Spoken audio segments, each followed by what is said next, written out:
সাধক সদা সর্বদা ভগবানকে স্মরণ করে, জানো। এমনটা নয় যে শুধু সুখের সময় সে ভগবানকে স্মরণ করছে, বা এমনটা নয় শুধুমাত্র দুঃখ পেয়েছে তখন ভগবানকে স্মরণ করছে, না না না। সাধক সদা সর্বদা ভগবানকে স্মরণ করে। গৃহে বা বনেতে থাকে হা গৌরাঙ্গ বলে ডাকে। গৃহে থাকুক কিংবা বনে, যেখানেই থাকুক সদা সর্বদা ভগবানকে স্মরণ করে। অতি আনন্দ পেয়েছে, আনন্দের সময়ও ভগবানকে স্মরণ করছেন।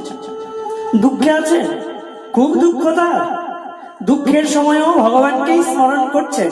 আর দুঃখের সময় যিনি ভগবানকে স্মরণ করেন তার কাছে দুঃখ আসতেই পারে না। দুঃখ কোথায়? যেখানে মায়া সেখানে দুঃখ। মায়াতে ভুলিয়া জীব অনাদি বহির্মুখ, অতএব মায়া তারে দেয় বিষয় দুঃখ। মায়াতে ভুলে রয়েছে মানুষ, ভগবানকে ভুলে গেছে। ভগবানকে ভুলে গিয়ে অমন করে মায়াতে ডুবে রয়েছে, তো তাই মায়া কি করছে না, তাকে সংসার দুঃখ দিচ্ছে। মায়ার তো এটাই কাজ, মায়া সদা সর্বদা দুঃখ দেয়, তাই দুঃখ দিচ্ছেন, দুঃখ পাচ্ছেন কলিকালের মানুষ। কিন্তু যিনি ভগবত ভক্ত তার তো কোনো দুঃখ নাই। ওই যে যাহা কৃষ্ণ তাহা নাই মায়ার অধিকার। যেখানে ভগবান এসে উপস্থিত হয়েছেন, যেখানে ভগবান এসে অবস্থান করছেন, যে সাধকের হৃদয়ে মাঝে ভগবান রয়েছেন, যে সাধকের বদনে রাধা নাম রয়েছে, ভগবত নাম রয়েছে, যে সাধক কর্ণকুহর দ্বারা ভগবত নাম আস্বাদন করেন, তার আবার দুঃখ কিসের? দুঃখ তো তার যার মুখে রাধা নাম নাই, যার মুখে ভগবত নাম নাই, দুঃখ তার।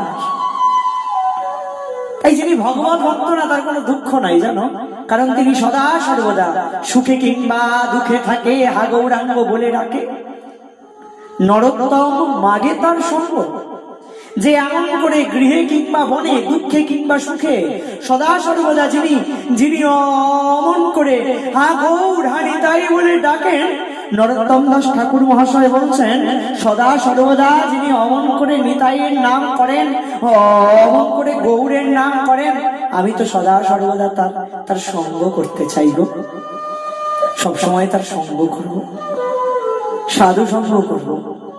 তার মুখে সদা সর্বদা ভগবান নাম রয়েছে যে, আর যিনি ভগবানের নাম অমন ভাবে সর্বক্ষণ করেন, আমার ভগবানও তার কাছে না এসে থাকতে পারেন না, জানো।